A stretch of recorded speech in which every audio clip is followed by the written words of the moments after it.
الحمد لله نحمده ونستعينه ونستغفره ونعوذ بالله من شرور أنفسنا ومن سيئات أعمالنا من يهده الله فلا مضل له ومن يضلل فلا هادي له وأشهد أن لا إله إلا الله وحده لا شريك له وأشهد أن محمدًا عبده ورسوله يا أيها الذين آمنوا اتقوا الله حق تقاته ولا تموتن إلا وأنتم مسلمون يا أيها الناس اتقوا ربكم الذي خلقكم من نفس واحدة وخلق منها زوجها وبث منهما رجالا كثيرا ونساء واتقوا الله الذي تساءلون به والأرحام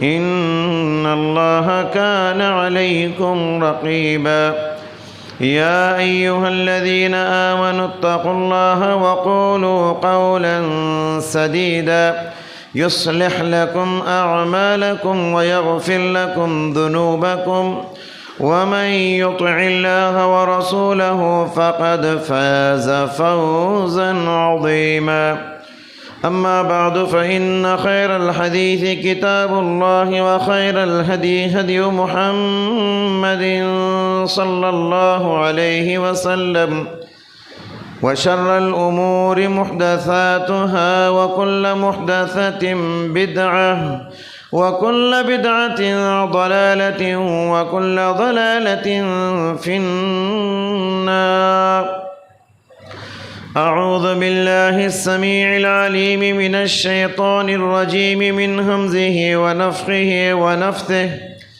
بسم الله الرحمن الرحيم يوم نقول لجهنم هل امتلأت وتقول هل من مزيد وأزلفت الجنة للمتقين غير بعيد هذا ما توعدون لكل أواب حفيظ من خشي الرحمن بالغيب وجاء بقلب منيب ادخلوها بسلام ذلك يوم الخلود لهم ما يشاءون فيها ولدينا مزيد وكم أهلكنا قبلهم من قرن هم أشد منهم بطشا فنقهوا في البلاد هل من محيص إن في ذلك لذكرى لمن كان له قلب أو ألقى السمع وهو شهيد وقال تعالى في محكم تنزيله وَلِلَّهِ عَلَى النَّاسِ حِجُّ الْبَيْتِ مَنِ اسْتَطَاعَ إِلَيْهِ سَبِيلًا۔ حاضرین جمعہ، خطبہ مسنونہ کے بعد سورۃ البقرہ کی آیت کریمہ آپ کے روبرو تلاوت کی گئی۔ اللہ تعالیٰ نے فرمایا، استطاعت رکھنے والے ہر مسلمان پر حج بیت اللہ ضروری قرار دیا گیا ہے۔ حج بیت اللہ فرض ہے طاقت رکھنے والے مسلمان پر۔ حضرات، حج کے ایام سے ہم اور آپ گزر رہے ہیں۔ یہ حج کے دن ہیں۔ ان دنوں میں دنیا کے کونے کونے سے مسلمان فریضہ حج بیت اللہ ادا کرنے کے لیے جاتے ہیں، سفر حج باندھتے ہیں، لیکن افسوس ہے کہ 2 سالوں سے مسلمان حج جیسے فریضے سے، اتنی بڑی عبادت سے محروم ہیں، اتنے بڑے اجر و ثواب سے محروم ہیں۔ حج کی اہمیت کے لیے یہی بات کافی ہے کہ اللہ تبارک و تعالیٰ نے اور پیارے نبی صلی اللہ علیہ وسلم نے بتایا کہ ارکان اسلام میں سے ایک رکن ہے۔ کلمہ شہادت لا الہ الا اللہ محمد الرسول اللہ، یہ پہلا رکن ہے۔ دوسرا رکن نماز، تیسرا رکن زکوٰۃ، چوتھا رکن رمضان کے روزے اور 5واں رکن حج بیت اللہ۔ کتنی بڑی اہمیت ہے حج کی، آپ اندازہ لگائیں۔ مسند احمد کی روایت ہے، حضرت ابو ہریرہ رضی اللہ تعالیٰ عنہ راوی ہیں، پیارے نبی صلی اللہ علیہ وسلم نے فرمایا من حج فلم یرفس ولم یفسق رجع من ذنوبہ کیوم ولدتہ امہ۔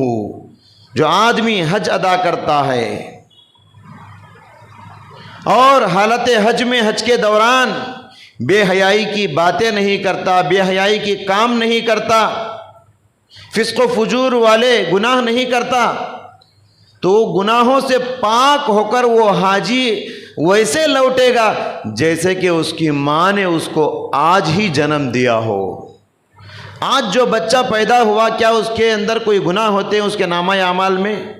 بچہ گناہوں سے پاک جیسے پیدا ہوتا ہے، ایک حاجی حج کر کے گناہوں سے پاک ہو کر ویسے لوٹتا ہے۔ بخاری کی روایت ہے، حضرت ابو ہریرہ رضی اللہ تعالیٰ عنہ راوی ہیں، پیارے نبی صلی اللہ علیہ وسلم نے فرمایا الحج المبرور لیس لہ جزاء الا الجنہ۔ حج مبرور یعنی حج مقبول، اس کا بدلہ تو صرف جنت ہی ہے۔ تو حج کا بدلہ کیا ہے؟ حج کا بدلہ جنت ہے۔ اتنی بڑی عبادت حج بیت اللہ 2 سال سے ہمارے لیے مشکل ہی نہیں بلکہ ناممکن ہو گیا ہے۔ حج کرنے کے لیے کعبۃ اللہ کے دروازے ہمارے لیے بند ہو چکے ہیں، جا کر حج نہیں کر سکتے۔ پیسہ جمع کر کے بہت سارے لوگ انتظار کر رہے تھے، اگلے سال حج کو جائیں گے، آئندہ سال فریضہ حج ادا کریں گے، مگر دیکھیے کووڈ-19 کی وجہ سے وہ لوگ انتظار کر رہے ہیں، اور بعض لوگ انتظار کرتے کرتے انتقال بھی ہو چکے ہیں، مگر افسوس کہ ہمارے لیے راستے بند ہو گئے۔ نا امیدی کی بات نہیں، افسوس کرنے کی بھی بات نہیں، اللہ سے امید لگائے رکھیں، انشاءاللہ ضرور اللہ تعالی حج کے راستے آسان کرے گا اور حج کے مواقع ہم کو عطا کرے گا۔ اس موقع پر 2 باتیں میں آپ کو بتانا چاہتا ہوں۔ ایک بات یہ ہے کہ اگر بالکلیہ مکمل طور پر اگر حج بند ہو جائے، سارے عالم اسلام کے لیے اگر مکمل پورے طور پہ حج بند ہو جائے، تو یہ قیامت کی نشانیوں میں سے ایک نشانی ہے۔ قیامت کے قریب ویران ہو جائے گا کعبۃ اللہ، ایک حبشی غلام کعبۃ اللہ کو گرائے گا، بخاری کی حدیث میں ہے۔ اس طرح کی حدیثیں ہم کو ملتی ہیں، اگر مکمل طور پہ حج بند ہو جائیں تو یہ قیامت کی نشانیوں میں سے ایک نشانی ہے، اگر حج بند ہو جائے۔ لیکن یہ جو حج کے راستے بند ہوئے ہیں، یہ انسانوں کی غلطی نہیں ہے، ہماری طرف سے نہیں ہے، بلکہ اللہ تبارک و تعالیٰ نے کچھ حکمت کے طور پہ بند کیا ہے۔ اگر انسان ایسے حالات میں حج نہیں کرتا ہے طاقت ہونے کے باوجود، تو یہ انسان کی غلطی نہیں ہے، اس پر کوئی گناہ نہیں ہوگا۔ لیکن یہ بات یاد رہے کہ تاریخ میں پہلی مرتبہ نہیں کہ حج کے لیے ہمارے لیے دروازے بند ہوئے۔ اسلامی تاریخ میں 1400 سالہ تاریخ میں کہا جاتا ہے کہ تقریباً 40 مرتبہ حج کے دروازے انسانوں پر بند ہوئے ہیں، جیسے آج بند ہوئے ہیں 40 مرتبہ۔ یاد رہے کہ آج بھی حج جو ہے مکمل طور پہ بند نہیں ہے، پورے طور پہ۔ سعودی عرب میں جو مسلمان ہیں، چاہے وہ کسی ملک کے باشندے ہوں، کسی بھی ملک سے تعلق رکھنے والے ہوں، وہاں کے مسلمانوں کے لیے حج کے دروازے کھلے ہوئے ہیں۔ گزشتہ سال کہا گیا تھا کہ 10,000 آدمی حج کے لیے گئے تھے، اور ان سال الحمدللہ 60,000 آدمی فریضہ حج بیت اللہ ادا کرنے کے لیے جا رہے ہیں۔ دوسری بات دیکھیے کہ اتنی بڑی نیکی مسلمان چاہ کر بھی ان کے لیے راستے بند ہوئے ہیں۔ کچھ لوگ ایسے ہیں کہ استطاعت ہے، طاقت ہے، مگر ان کے لیے راستے بند ہیں۔ کچھ لوگ ایسے ہیں کہ ان کی خواہش حج کرنے کی، مگر ان کے پاس پیسہ نہیں، دولت نہیں۔ تو ایسے سب لوگوں کے لیے ہماری شریعت نے کچھ ایسے اعمال بتائی ہیں، اگر وہ اعمال کریں گے ہم، وہ نیکیاں کریں گے ہم، وہ کام کریں گے ہم، گھر بیٹھے بھی آپ حج کا مکمل ثواب حاصل کر سکتے ہیں۔ سفر حج کے بغیر بھی آپ حج بیت اللہ کا مکمل ثواب حاصل کر سکتے ہیں۔ کچھ اعمال ایسے ہم کو بتائے گئے، اور یہ صرف غیر مستطیع کے لیے نہیں، چاہے وہ مستطیع ہو، چاہے وہ غیر مستطیع ہو، چاہے وہ بیمار ہو، چاہے وہ صحت مند ہو، چاہے وہ مرد ہو، چاہے وہ عورت ہو، سب کے لیے یہ ثواب ہے۔ گھر بیٹھے بھی آپ، سفر حج کے بغیر بھی آپ حج بیت اللہ کا مکمل ثواب حاصل کر سکتے ہیں۔ 5 اعمال آج کے خطبے میں بتا کر اپنی بات ختم کروں گا۔ دیکھیے، پہلا عمل، رمضان میں عمرہ کرنا حج کے برابر ثواب ملتا ہے۔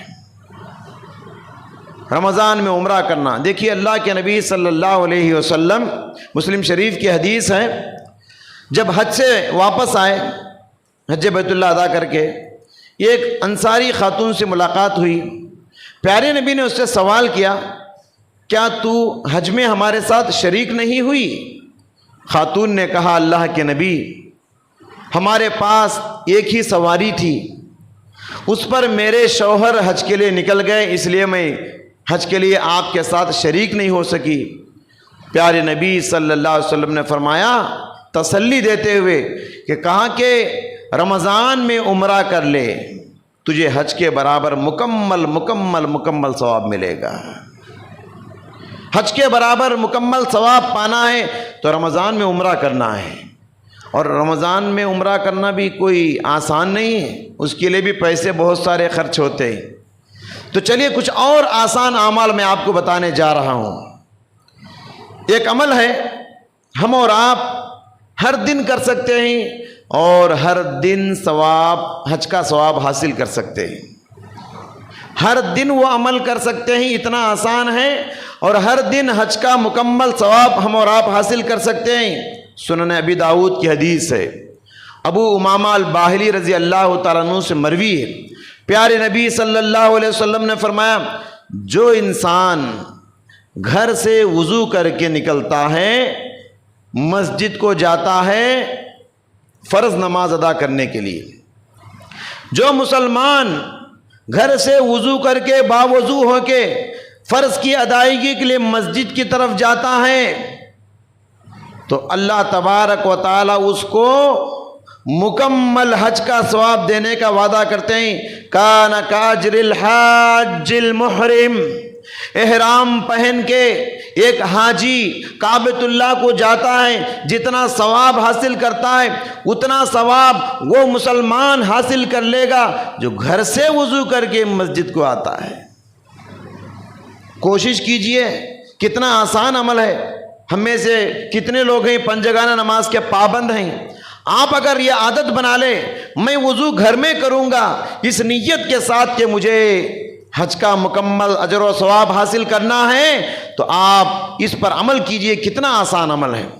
کووڈ کے حالات میں تو بار بار مسجدوں میں اعلان کیا گیا کہ گھروں میں وضو کر کے آؤ۔ اگر اس نیت کے ساتھ اگر وضو کریں گے آپ، مجھے حج کا مکمل اجر و ثواب حاصل کرنا ہے، تو ضرور آپ یہ ثواب حاصل کر سکتے ہیں۔ حضرات، بہت سارے لوگ کہتے ہیں مولانا میرے پاس پیسہ نہیں ہے، میں حج کرنا چاہتا ہوں، حج کرنے کی بڑی خواہش ہے، بڑی طرف ہے۔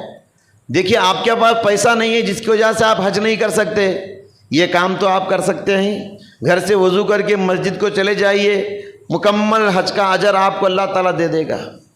اور تیسرا عمل، سنن ترمذی کی روایت ہے، انس رضی اللہ تعالیٰ عنہ حدیث کے راوی ہیں، پیارے نبی صلی اللہ علیہ وسلم نے فرمایا، جو انسان فجر کی نماز ادا کرنے کے بعد جہاں نماز ادا کیا تھا وہیں بیٹھا رہے اور اللہ کا ذکر کرتا رہے یہاں تک کہ سورج طلوع ہو جائے، سورج طلوع ہونے کے بعد 2 رکعت اشراق کی نماز ادا کرتا ہے، پیارے نبی صلی اللہ علیہ وسلم نے فرمایا اسے مکمل حج اور عمرے کا ثواب ملے گا، مکمل حج اور عمرے کا ثواب پائے گا۔ کیا کرنا ہے؟ فجر کی نماز مسجد میں ادا کیے، آپ اسی جگہ میں بیٹھے رہیں، ادھر ادھر کی لایانی باتیں نہ کریں، قرآن کی تلاوت کریں، دعا کریں، ذکر کریں، تسبیح پڑھیں، درود پڑھیں، جو پڑھ سکتے ہیں جو کر سکتے ہیں، ذکر میں بیٹھے رہیں۔ سورج نکلنے کے بعد 2 رکعت نماز ادا کرنا ہے۔ یہاں پر عورتوں کے سلسلے میں ایک بات وضاحت کرنا ضروری ہے، عورتوں کو مسجد آ کر نماز ادا کرنا ضروری نہیں ہے، لیکن اگر کوئی عورت مسجد آ کر ہی نماز ادا کرنا چاہتی ہے تو اس کو روکنے کی بھی ہمیں اجازت نہیں ہے۔ تو کیا ایسے موقع پر کوئی عورت گھر میں فجر کی نماز ادا کرتی ہے اور اسی جگہ میں بیٹھی رہتی ہے، ذکر کرتی ہے اور 2 رکعت اشراق کی نماز ادا کرتی ہے، تو کیا اسے بھی مکمل حج کا ثواب ملے گا، عمرے کا ثواب ملے گا؟ اہل علم کہتے ہیں انشاءاللہ اللہ کی ذات سے امید ہے اس عورت کو بھی مرد کی طرح مکمل حج و عمرے کا ثواب مل جائے گا جو عورت گھر میں نماز ادا کرتی ہے، جہاں نماز ادا کی تھی اسی جگہ میں بیٹھی رہتی ہے، اللہ کا ذکر کرتے رہتی ہے اور سورج طلوع ہونے کے بعد اشراق کی 2 رکعت نماز ادا کرتی ہے۔ تو حضرات، مردوں کے لیے، عورتوں کے لیے بھی کتنا آسان عمل ہے، ذرا محنت کرنا ہے، تھوڑا انتظار کرنا ہے، تھوڑا نیند کی قربانی دینا ہے، روزانہ حج کا اجر و ثواب، عمرے کا اجر و ثواب آپ پا سکتے ہیں۔ ایک اور عمل ہے، چوتھا عمل جس پر حج کا ثواب ملتا ہے، حضرت ابو ہریرہ رضی اللہ تعالیٰ عنہ سے مروی ہے، صحابہ کرام پیارے نبی صلی اللہ علیہ وسلم کے پاس آ کر شکایت کیے، ذہب اہل الدثور فی الاجور، ذہب الاغنیاء فی الاجور، کہنے لگے اللہ کے نبی یہ مالدار لوگ اجر و ثواب میں ہم سے بہت آگے بڑھ رہے ہیں، امیر حضرات، مالدار حضرات، دولت مند حضرات نیکیوں میں ہم سے آگے بڑھ رہے ہیں، مال اللہ نے ان کو مال دیا ہے، مال سے وہ حج کر رہے ہیں، اللہ نے ان کو دولت دیا ہے وہ جہاد کر رہے ہیں، اللہ نے ان کو دولت دیا ہے وہ صدقہ و خیرات میں آگے بڑھ رہے ہیں، لیکن اے اللہ کے رسول ہم غریب صحابہ ہیں، ہمارے پاس دولت نہیں ہے جس کی وجہ سے حج نہیں کر سکتے، صدقہ نہیں کر سکتے، خیرات نہیں کر سکتے، نیکیوں میں بہت پیچھے ہو رہے ہیں ہم۔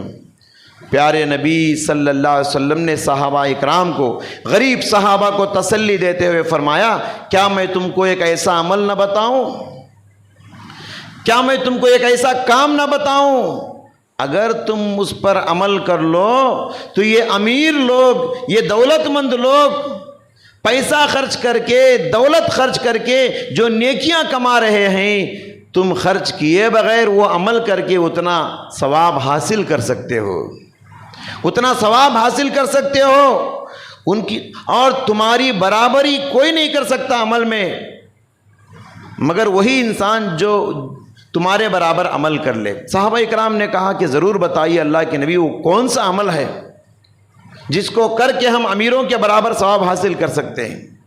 پیارے نبی صلی اللہ علیہ وسلم نے فرمایا، فرض نمازوں کے بعد 30 پر 3 بار سبحان اللہ، 30 پر 3 بار الحمدللہ، 30 پر 4 بار اللہ اکبر پڑھ لو، تم کو بھی اتنا اجر مل جائے گا جتنا اجر کے یہ دولت مند حضرات پیسہ خرچ کر کے کما رہے ہیں۔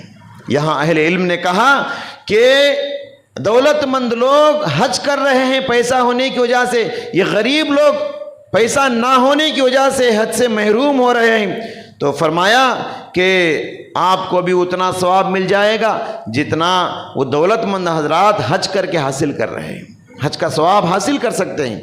تو حضرات یہ بھی بہت آسان کام ہے، اتنی آسان نیکیاں اگر ہم نہیں کر رہے ہیں، بہت سارے لوگ فرض نماز سلام پھیرتے ہی پہلے موبائل فون یاد آتا، انگلیوں پہ ذکر نہیں کرتے بلکہ انگلیوں سے موبائل فون پہ ذکر کرتے، کس کا تو میسج آیا کیا جی، کسی کا کوئی خبر آئی، نئی خبر کوئی آئی ہے کیا، فوراً موبائل فون کی فکر، مسجد سے باہر بھی وہی، مسجد کے اندر بھی وہی فکر، مسجد میں ذکر نہیں کرتے، مسجد میں قرآن نہیں پڑھتے، مسجد میں موبائل پڑھتے ہیں۔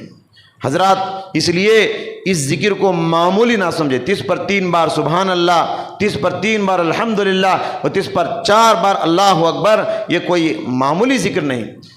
اتنا آسان ذکر بھی اگر ہم نہیں کر رہے ہیں، حج کا ثواب حاصل نہیں کر رہے ہیں، تو یہ میری اور آپ کی غفلت ہے، سستی ہے، اس کو چھوڑنا چاہیے۔ اسی طریقے سے دیکھیے، کچھ بھی اگر آپ نہیں کر سکتے ان اعمال میں سے، تو کم سے کم حج کی نیت کر لیجئے. اس پر بھی، نیت پر بھی انسان کو اجر لکھا جاتا ہے.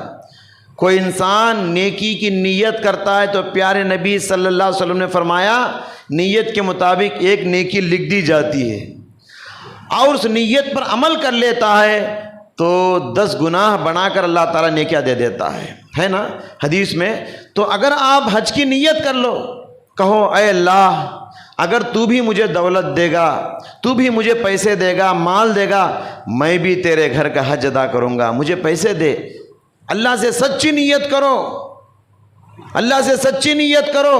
اجرہما سوا، فرمایا کہ دولت مند انسان دولت لے کے حج کر کے جتنا ثواب حاصل کرتا ہے، غریب انسان حج کی نیت کر کے اتنا ثواب حاصل کر سکتا ہے. تو حضرات گرامی، نیت بہت بڑی نعمت ہے اللہ کی طرف سے. جو نیک نیتی ہے نا، نیک نیت، اسی لیے امام بخاری رحمۃ اللہ علیہ بخاری کی سب سے پہلی حدیث یہی رکھے، انما الاعمال بالنیات، اعمال کا دار و مدار نیتوں پر ہے. نیت اگر سچی ہوگی، اچھی ہوگی، نیتوں پر بھی عمل کیے بغیر بہت ساری نیکیاں ہم حاصل کر سکتے ہیں. جو لوگ بیمار ہیں، جو لوگ بوڑھے ہیں، جو لوگ غیر مستطیع ہیں، یعنی مال نہیں ہے جس کی وجہ سے وہ حج ادا نہیں کر سکتے، ان سب کے لیے حج کے راستے کھلے ہوئے ہیں. یعنی حج کرے بغیر بھی حج کا ثواب حاصل کرنے کے آسان راستے گھر بیٹھے کما سکتے ہیں، گھر بیٹھے کما سکتے ہیں. ایک بات یاد رکھیں، ان اعمال کو کرنے سے، جو 5 اعمال میں نے بتائے، حج کا اجر و ثواب تو آپ کو ملے گا، مگر حج کا فریضہ ادا نہیں ہوگا. مالدار مسلمان ہیں تو حج کر کے ہی حج کا فریضہ ادا ہوگا. آپ یہ نہ کہیں کہ میں یہ کام کر لیا ہوں، نیک اعمال کر لیا ہوں جس پر حج کا ثواب مجھے مل گیا ہے، اب حج کے لیے محنت کرنے کی، پیسہ خرچ کرنے کی مجھے ضرورت نہیں. یہ غلط بات ہے. مالداروں کے لیے فریضہ حج ادا کر کے ہی فریضہ ادا ہوگا، حج ادا کرے بغیر فریضہ ادا نہیں ہوگا. تو بہرحال آخری میں 1-2 باتوں کی طرف اشارہ کر کے میں اپنی بات ختم کروں گا. الحمدللہ آج جمعہ کا دن ہے. 2 دن کے بعد اتوار پیر، ہفتہ اتوار پیر، 3 دن کے بعد منگل کا دن جو ہے ہمارے لیے عرفہ کا دن ہے. عرفہ کا دن بڑی اہمیت والا دن ہے، بڑی فضیلت والا دن ہے. عرفہ کے دن حاجی حضرات عرفات کے میدان میں اتنی لمبی دعا کرتے ہیں، اتنی لمبی دعا کرتے ہیں، اللہ اکبر، ظہر سے لے کر سورج ڈوبنے تک دعاؤں میں مشغول رہتے ہیں، لمبا سفر کر کے. حدیث میں ہے شعثاً غبراً، پراگندہ حال ہیں، پراگندہ بال ہیں. ایسی پریشانی میں حاجی حضرات دعا کرتے ہیں، اللہ آسمان سے اعلان کرتا ہے ان کی مغفرت کا اور جہنم سے آزادی کا اعلان کرتا ہے. اس دن شیطان بڑا ذلیل ہوتا ہے، اس دن شیطان بہت رسوا ہوتا ہے. کیوں؟ اس لیے کہ جن گنہگاروں کو میں نے گنہگار بنایا ہے، جن مسلمانوں کو میں نے نافرمان بنایا ہے، گنہگار بنایا ہے، کسی کو گمراہ کرنے کے لیے میں نے 20 سال 30 سال 50 سال کوشش کی. آج ان کے سارے گناہ بخش دیے جا رہے ہیں. اللہ کی رحمت کی بارش میں نہا رہے ہیں یہ گنہگار، اور ان کے گناہوں کے معافی کا اعلان اللہ عرفہ کے دن کر رہا ہے. شیطان اس دن بہت ذلیل ہوتا ہے، بہت رسوا ہوتا ہے. عرفہ کا دن بڑی فضیلت والا دن ہے. اسی لیے جو غیر حاجی ہیں ان کے لیے اس دن روزہ رکھنے کا حکم ہے. ابو قتادہ رضی اللہ تعالیٰ عنہ سے مسند احمد کی روایت ہے، صوم یوم عرفہ یکفر السنتین ماضیہ والمستقبلہ. فرمایا کہ عرفہ کا ایک روزہ 2 سال کے گناہوں کا کفارہ ہے. عرفہ کا ایک روزہ 2 سال کے گناہوں کو مٹا دیتا ہے. یہ گزرا ہوا سال، ایک آنے والا سال. کتنی بڑی فضیلت ہے. ایک روزہ اگر آپ رکھیں گے تو ضرور کوشش کیجئے کہ ہم میں سے ہر مسلمان، مرد ہو، عورت ہو، بچے ہوں، سب کوشش کریں عرفہ کے دن، منگل کے دن ہم سب مل کے روزے کا اہتمام کریں.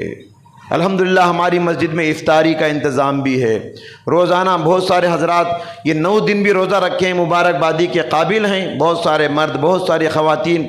تو اس لیے حضرات یہ بہت بڑی نیکی ہے، روزہ بہت بڑی عبادت ہے، ایک نفل روزہ۔ پیارے نبی صلی اللہ علیہ وسلم نے فرمایا من صام یوما فی سبیل اللہ باعد اللہ وجہہ عن النار 70 خریفا۔ اللہ کو راضی کرنے کے لیے ایک نفل روزہ کوئی مسلمان رکھتا ہے، 70 سال کے لیے اللہ تعالیٰ اس کو جہنم سے دور کر دیتا ہے۔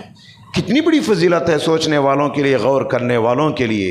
70 سال کوئی انسان جیتا ہے آج، اللہ اکبر، کتنی بڑی عمر بھر جتنی ہماری لمبی عمر ہے اتنی لمبی عمر کے مطابق ہم لوگ جہنم سے دور ہوتے ہیں ایک روزہ اگر رکھتے ہیں۔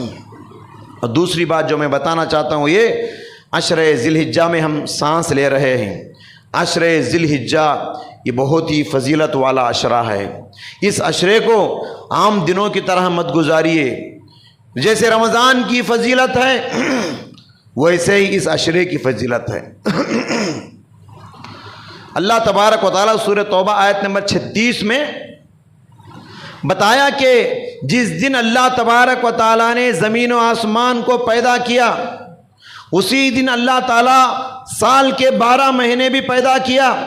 12 مہینوں میں 4 مہینوں کو حرمت والے، عزت والے، تعظیم والے بتایا۔ 4 مہینے کون سے؟